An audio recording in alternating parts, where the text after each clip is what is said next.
Hi, good morning sa inyo. Good afternoon, good evening, good day.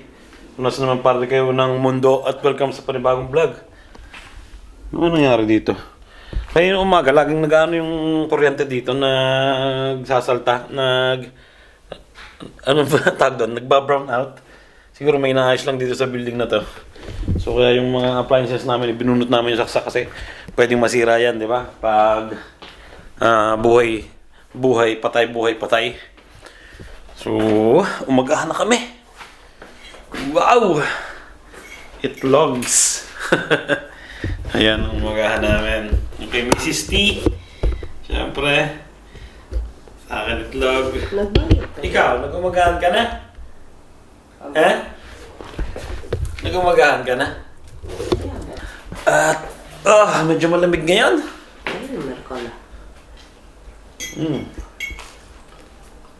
Baka bumili kami ng itlog na maalat dun sa medyo malayo. Kasi bumili kami ng tocino at langgunisa dun sa kaibigan namin na nagbebenta dito. So, yun, sabi niya sa akin, kung pwede daw sabihin ko sa kanya kung anong lasa, i-review namin, di ba? At yung langgunisa, naluto na namin nung nakarang linggo. At ngayon, balak namin iluto ang tocino. Sarap nun. So, ang gusto ko kasing gawin, parang nami-miss ko na yung tocino, yung dating mabenta sa aming restaurant, yung tocino, itlog na maalat, tsaka kamatis, tsaka ang tawag doon?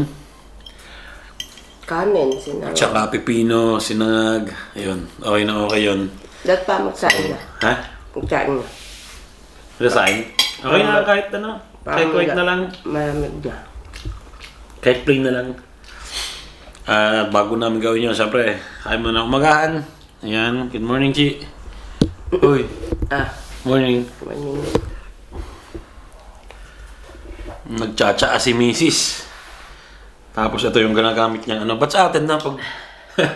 sa atin, bakit pag ang ginamit mong asukal, honey?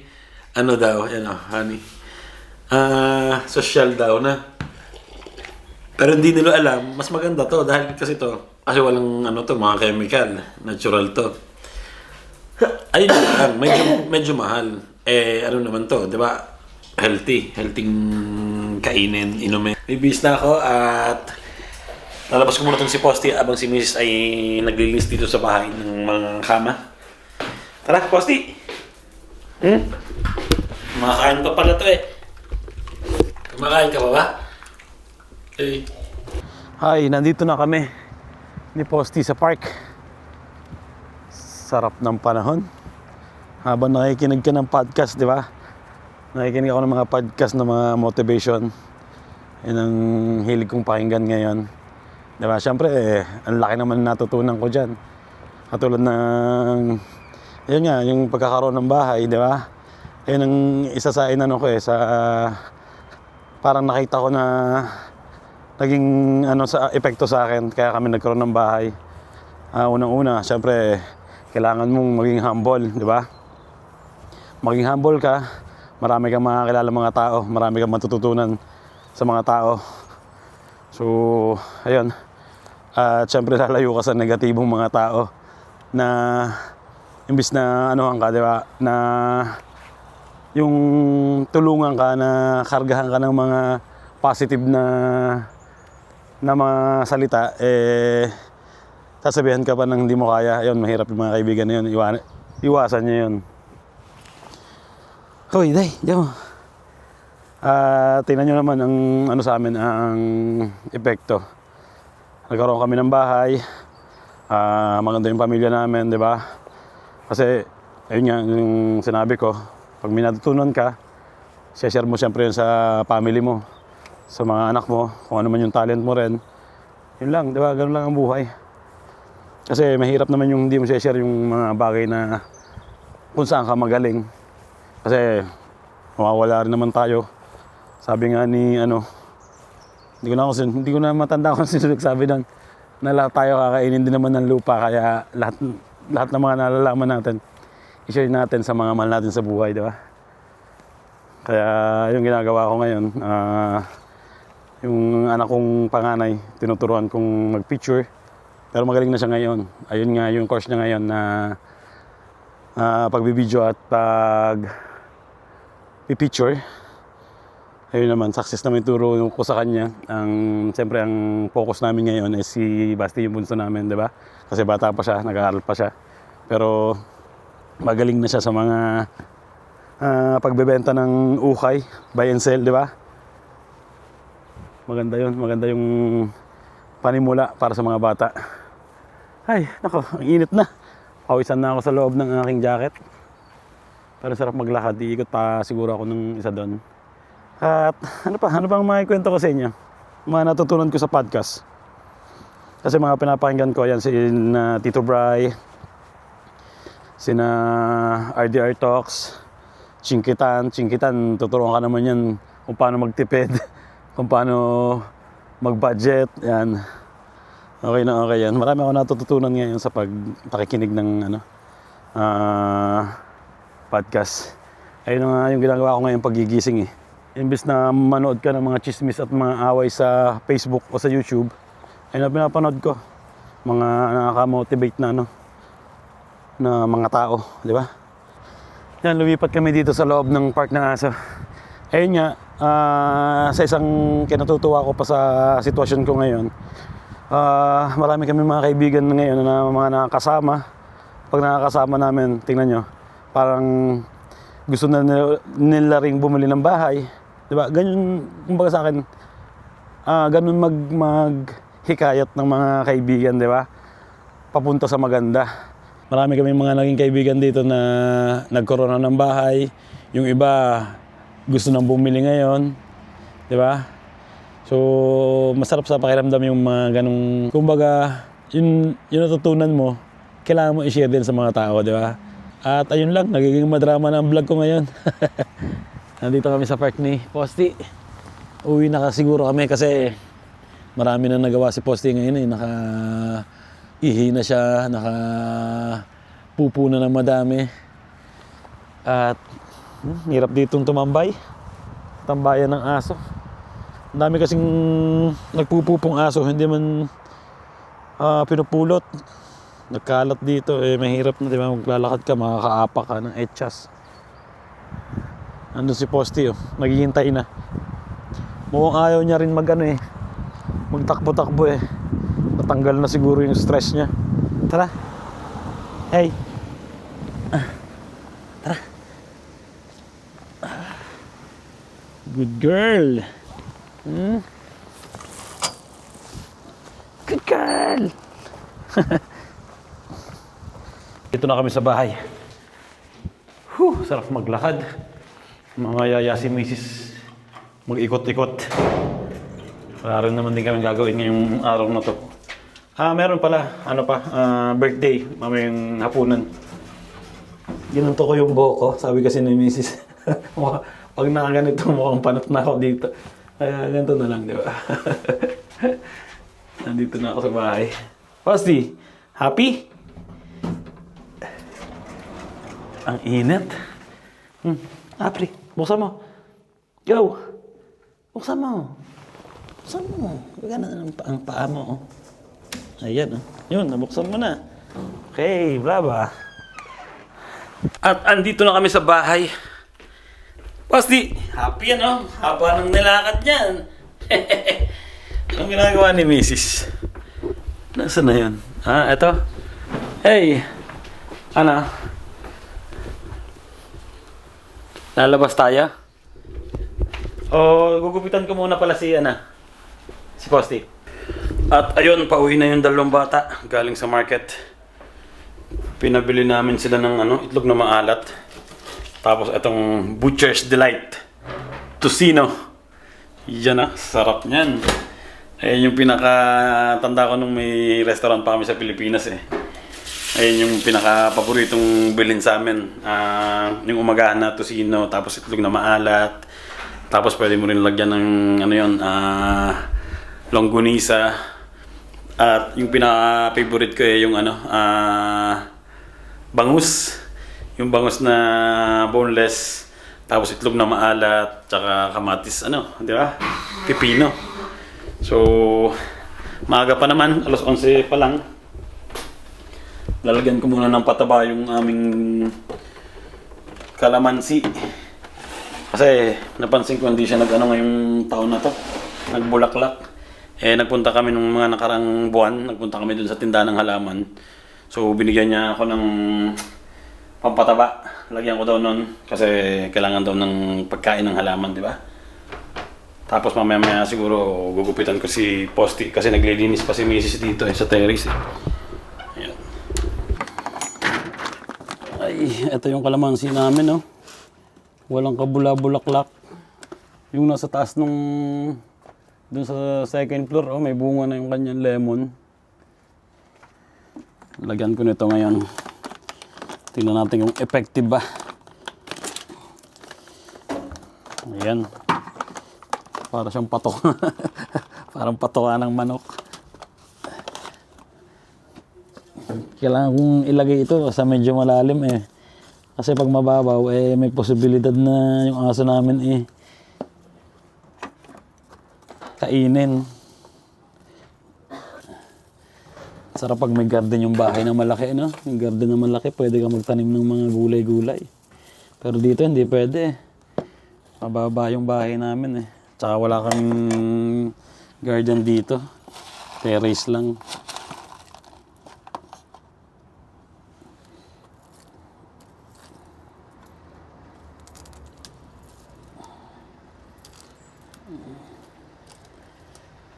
Didinig ko ng kotse ni Kuya. Nandito na. Ayan yung dalawa.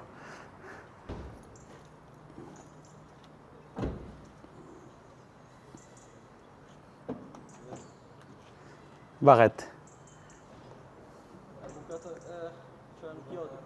Asi? May pako daw yung gulong ni Kuya. Kailangan yung dalhin sa pagawaan ng gulong. At didiligan ko na din para kumpleto, di ba?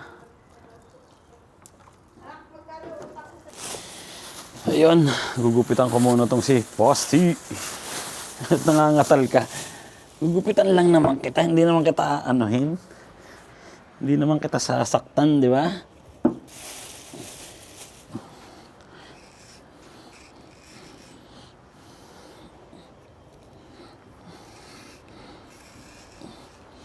Tingnan niyo yung balahibo niya,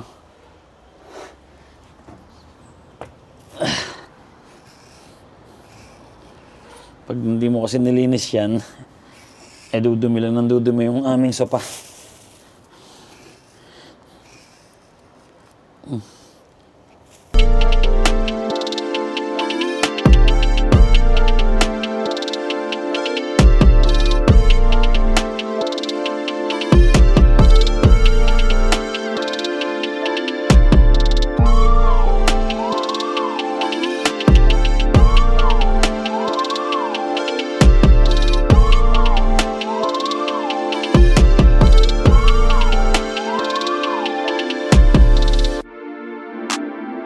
Ayun, okay na.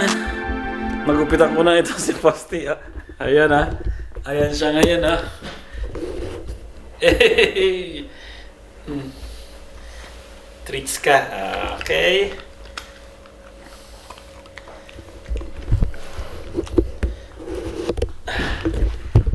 Ganda ng gupit mo, ha? Bumata kang tingnan. Ay! Magpasikat ka muna, okay? Ini. Yan. Jira. Pir.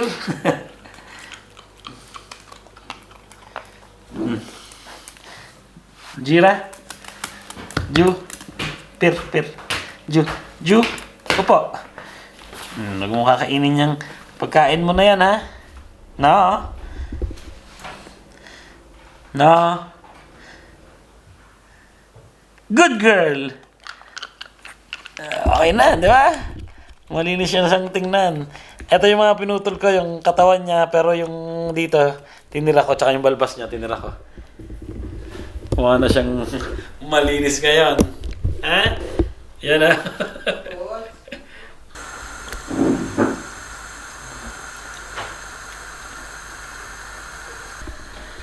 Tayo diluluto na ang tosino na binili namin dun sa tropa namin dito.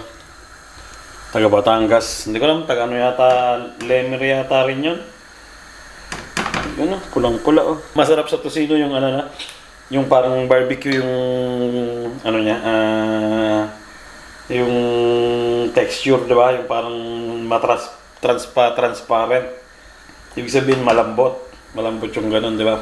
Minsan makapansin nyo sa barbecue, pag bumibili ka ng barbecue na yung pulang-pula na parang transparent na yung kanyang taba, yun masarap, di ba? Malambot. Tingnan natin kung ganito yon. Pero mukhang nakikita ko na ng malambot, oh. Ayan, oh. Nakikita mo siya na parang transparent na yung kulay niya. At habang niluluto ko to, prepare na ako ng itlog na maalat. Itlog na maalat to, pero puti yung yung labas niya puti. Pero nakalagay dyan, salted egg. So, let's go. Prepare na tayo. So, yun, ready na, Tingnan nyo naman ang kulay niya, no? Di ba? Tapos yung itlog na pula, nabalatan ko na rin. Ay, itlog na pula. Itlog na malat. Yan, masarap yan. Siyempre, walang kamatayang kamatis at pipino.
Ready na. Ayan, ready na, Tosino. Siyempre, ang kamatis at pipino. Itlog na maalat. Let's go, gawa na tayo ng isang plato, di ba? Yan, Ganan lang. Ang ganda niyan. Di ba? Tapos lalagyan natin niya ng siyempre ng tosino.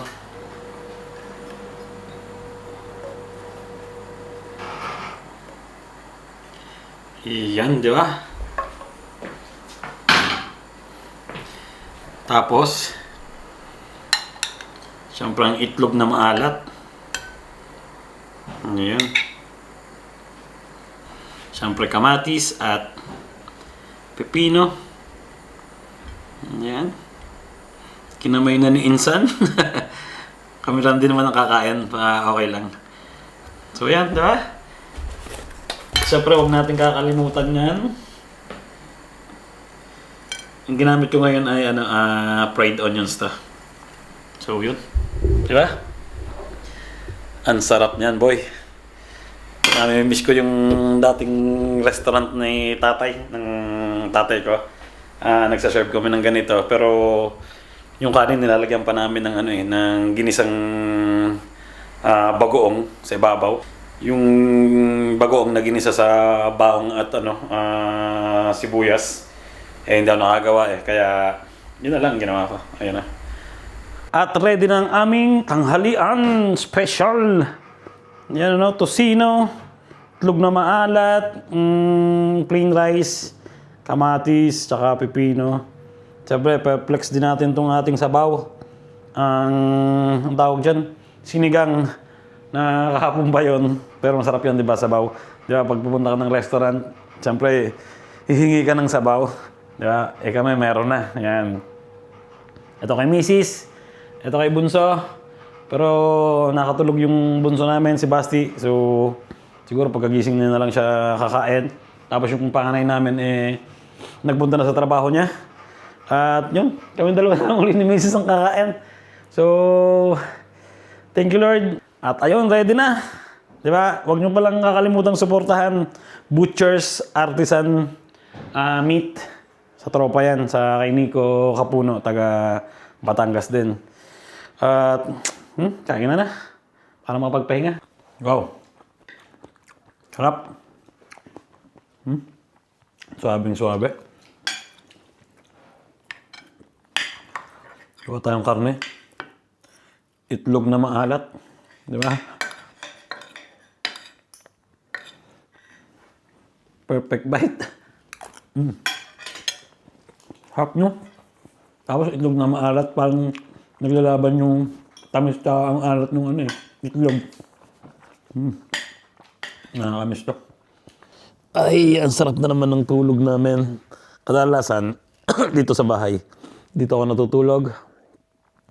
Si Mrs. doon sa kabilang party na yun. Doon sa mahabang party na yun kasi may patungan siya ng paa doon.